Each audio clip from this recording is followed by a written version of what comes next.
আমাকে বিজয় করতে হবে। আমরা কি খুঁটিনাটি কোনো বিষয় এখন ধরার সময় আছে? অভিমান করার সুযোগ আছে? এই যে আপনাদেরকে বলছে, আপনারা সবাই কথা একটাই, মোমবাতি। কি তবে যারা মোমবাতির সমর্থনকারী তাদেরকে টাকা দিয়ে কেনা যায় না। জীবনের বিনাশ, সম্পত্তির ধ্বংস, পিতা পুত্রের শত্রুতা, ভাই বোনে কলহ, রাজা প্রজার শত্রু ভাবে সব ঘটে একমাত্র অর্থের জন্য। কিছু কিছু নেতা আছে, তারা তো জায়গা থেকে বান্ডেল খাই রয়েছে।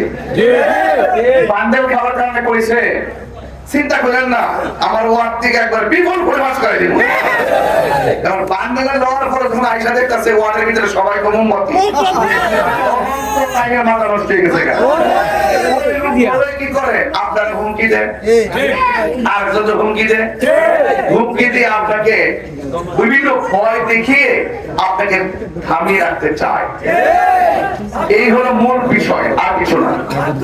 এই জন্য আপনাদেরকে কি করতে হবে, একটা মনে রাখবেন, টাকা বলেন, প্রোটেকশন বলেন, যত বাহিনী বলেন, জনস্রোত যেদিকে থাকবে সেদিকেই কথা বলবে। আপনাদের অনেক দায়িত্ব। আমি কিন্তু আর দুর্গাপুর আসতে পারি কিনা আমি জানি না। আমি 2-3 বার এসে গেছি, এখন একদম ঘুরতে ঘুরতে শেষ। আর সময় আমার ছিল 1.5 মাস। 1.5 মাসে মোটামুটি যতটুকু করছি, আপনারা অল্প সময় আমাকে আপনাদের মনের ঘরে জায়গা করে দিয়েছেন। যেই জন্য আমাদের সরকার আলহামদুলিল্লাহ হয়ে যাচ্ছে। আর হয় রাত্র 11টার সময় একটা লোকের আমার পক্ষ থেকে একটা টাকাও দেয় না যে আজকে সমাবেশ আছে, আপনারা আসেন।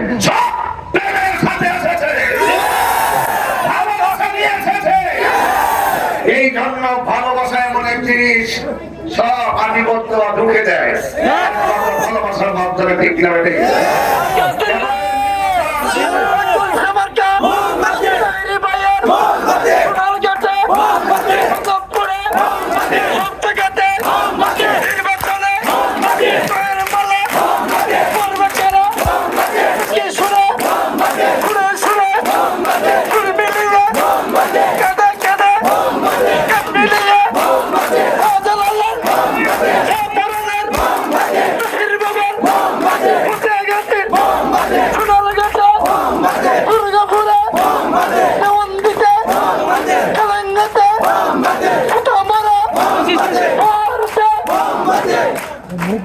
আপনাদেরকে আমি শেষ কথা বলে আমি চলে যাবো উলুকান্দি এবং অনেক লোক দাঁড়িয়ে আছে। আমি কি বলছি, কষ্ট আর টার্গেট 12 তারিখ, ঠিক না? মার্কারে কি হবে? একটাই মাছ, আপনারা দায়িত্ব নিয়ে সকাল সকাল আসবেন, তারপরে আপনাদের ভোট দিবেন, আপনাদেরকে নিয়ে আসবেন আপনার কেন্দ্রে। একদম হিসাব নেওয়ার আগ পর্যন্ত কেন্দ্রে থাকতে হবে। রাতের বেলা পাহারা দিতে হবে। 11 তারিখ রাতে পাহারা দিতে হবে। যদি কেউ ডাকাতি করতে আছে, ডাকাতদেরকে রুখে দিতে হবে। ভাই রাত্রে বেলা এসে করে লাভ নাই, সকালবেলা আইসেন, আইসে আপনারা ভোট দিন, আমরা কোনো অসুবিধা মারামারি পথ বেছে নিব। আপনাদের জনস্রোত যেন মোমবাতির পক্ষে থাকে ইনশাআল্লাহ। আমার প্রতি আপনাদের বিশ্বাস আসেনি? সারা জীবন কি আপনাদের সাথে ওয়াদা খেলাপ করছি? কোন জনে গালাগালি করছি? কোন জনে প্রচারণা করছি?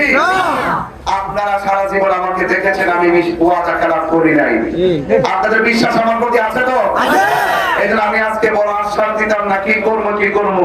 ওই গেছিলাম ওই দিন ওয়াজ করতে, মিটিং করতে, শুনলাম যে লালমুখ ওই খোয়াই ব্রিজ আছে, প্রতিবার নির্বাচন আসতে সব রাত্রে নাকি ফিতা দিয়ে শুধু মাপে, মাখার ব্রিজের আর খবর নাই। এই জন্য এবার চিন্তা করছি, কোনো আশ্বাস দিতাম না। মালিক যদি আমার এই প্রতিনিধি হিসেবে দয়া করে ফেলায়, তাহলে ফিতা দিয়ে মাপা পাবি নাই। মনের ঘর থেকে এমন চিত্র এই চূড়ার মাদক পরে, এই চূড়ার মাদক পরে মানুষ করবে। আসছিল এমন কাজ করে গেছে, অভিনয় কেউ এত কাজ করতে পারে। এই বিশ্বাস আপনাদের আছে ইনশাআল্লাহ। এই কথা সেই কাজ ইনশাআল্লাহ করবো। শুধু আমার পাড়ায় পাঠিয়ে দেন, মনে করেন না শুধু কথা চূড়ার মাদকপুর নিয়ে কথা কমো, এমন কথা কমো সারা বাংলাদেশ টনক হবে ইনশাআল্লাহ। দেশ রক্ষা করতে হবে, সার্বভৌমত্বের সুরক্ষায়, ধর্ম রক্ষায় আমাদের সকলকে ঐক্যবদ্ধ হতে হবে। হিংসা থাকবে না, প্রতিহিংসা থাকবে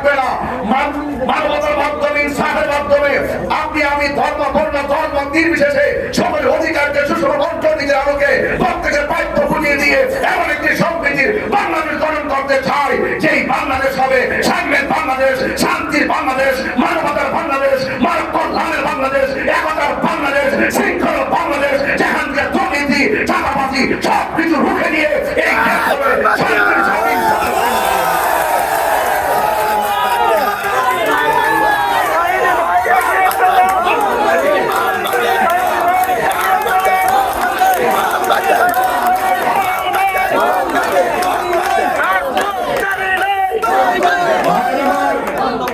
শেষ কথা, কেউ কি পৃথিবীতে চিরদিন থাকবে?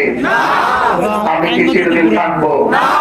বিগত দিনে যে এমপির মধ্যে এখান থেকে হয়েছে ওনারা কি আছে? অনেকে চলে গেছে না? আবার আমরা যারা আছি তাদেরকে পৃথিবীতে থাকবো? ভাই, পৃথিবীতে কেউ থাকবে না। আসেন মানুষের জন্য কাজ করি, আসেন মানুষকে ভালোবাসা কাজ করি। যেই দল ক্ষমতায় আসে সেই দল সব আমার, সেই দল বিরোধী তারা ঘুমাইতে দেয় না। এইরকম রাজনীতি বাংলাদেশে চলবে না। যে আমার ভোট দিবে সেও আমার, যে আমার ভোট দিবে না সেও আমার।